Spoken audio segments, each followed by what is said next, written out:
Hey guys, how's it going? Josh here.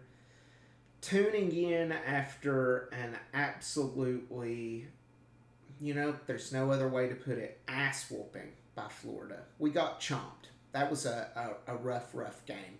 I would be wearing black right now for the funeral we just sat through if I wasn't in my sweats right now. Purpose of today's video is to talk about what we saw, what contributed to that super poor performance, what to expect moving forward. I know we've addressed that a little bit in the past, and also, believe it or not, some of the silver linings that we encounter too. And if you notice, Zeus the cat is walking around here as well, so he's my special guest star as well. So let's just get into it. What did we see? Early on in the game, it was relatively close up until about the 4 minute mark of the first half. And what the consistent theme throughout the game was twofold. One, sloppy turnovers by Tennessee.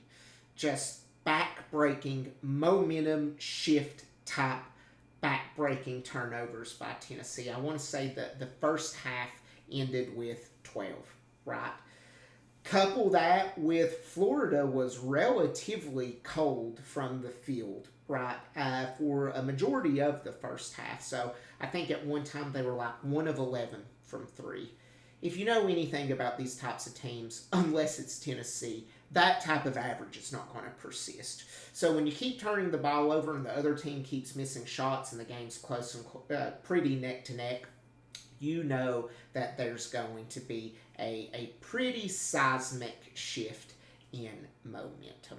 So, towards the end of the first half, all of those shots, those shots did start going down for Florida.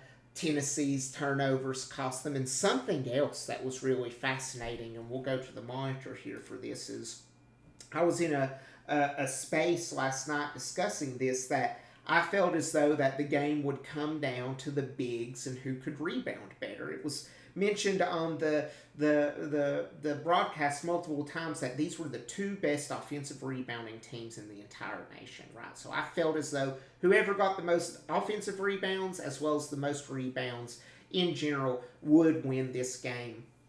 And again, early in the game, over and over, Florida's size, their length, and frankly their physicality just was really too much for Tennessee to handle. It resulted in multiple tipped balls, I want to say there was a play towards maybe the 5 or 6 minute mark where Florida shoots a 3, rims out, Florida offensive rebound, passes it out to the perimeter. Another 3, misses, just hits off the front of the rim, tipped back out. Third 3, and I want to say it was Boogie Fland, who was also excellent this game, drained it, right? So if you keep getting that many second chances, the percentages are going to be more and more in your favor that you're going to be able to hit those shots. So again, when we go to the box score and take a look here, what we can see is Tennessee 18 total turnovers to Florida's 10. When we take a look at rebounds, we had 30, they had 41, right? So when you're turning the ball over and you're getting out rebounded by 11 to a good team, they're not as great as they were last year, that's going to make all the difference in the world, and that really accounts for a 24-point loss, in my opinion. Another thing that was certainly problematic throughout the game was, this team, we hear it over and over, it's going to go the way Nate Ament goes. And we'll get back to Nate here in just a minute. But actually, this team goes the way that Gillespie goes, right? He's a dynamic scorer. He orchestrates the offense. I don't want to say he had a rough game, but 12 points, 3 of 10 from the field, 2 of 6 from 3-point. During the first half, one of those 3-pointers, it was to stop a pretty big Florida run of about 7-8 to nothing, right? So That was a super, super crucial play. But again, this team can only do so much. And if Gillespie is not having the game of his life like is required most of the time, this team's going to struggle. And that leads me to, what to expect in the future here. I said this in my previous video last week after the loss to Arkansas, right? This team is good, not great. When we take a look at the roster construction, we can tell there was a crap ton of money invested in Nate. And after the injury to Cade Phillips, right, we don't have a true backup point guard, which is unfortunate, right? We don't necessarily have a ton of depth at the 3, the 1, or the 2. So what happens is when our starting 5 gets worn down, yes, we can bring in big men to help kind of steady the ship, but when those big men encounter men who are just as big and just as strong, if not more strong, you get what you saw today. So my prediction is, I've seen some people who've went absolutely crisis mode saying there's no way that we'll make it to the tournament. I don't believe that. We will win games at home. I feel like we will upset a team or two.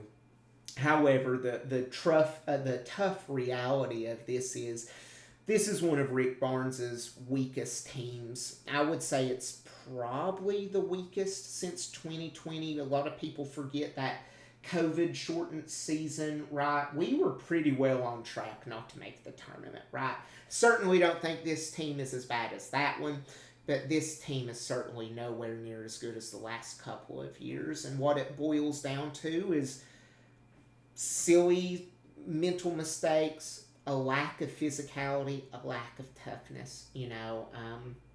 Rick Barnes can only coach this team so much. At a certain point, there has to be a leader or two in that locker room to galvanize the team, to get them motivated, to get them into it. And we saw flashes, right? Texas isn't that great of a team, but they can come out and they can really hit a team in the mouth. But when you have 12 turnovers in the first half, you're getting out-rebounded, out-physicaled.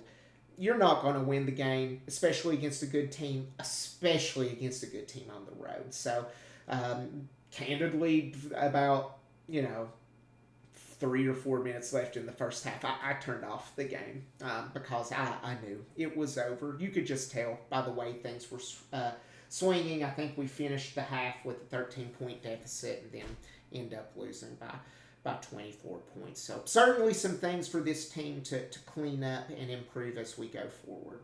However, this is not going to be an all doom and gloom video because, like I said, there was a silver lining, and I've been incredibly critical of Nate Ament over the course of the last few weeks. And the way he started that game, he hit a 3, he hit a contested jumper, hit 5 of 6 from the charity stripe, which is what we need from him and from many of our players as well.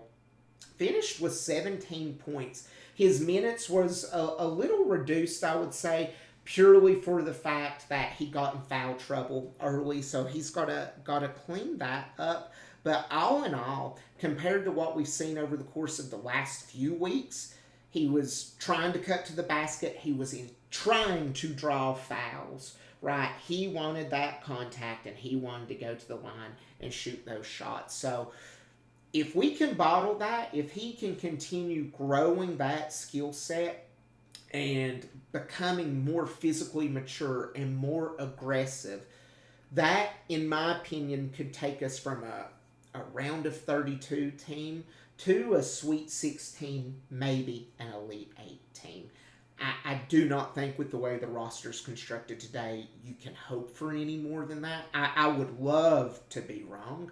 But when you see the teams that are out there, the UConns, the Arizonas, the Michigans, even though they're struggling, the Purdue's, right?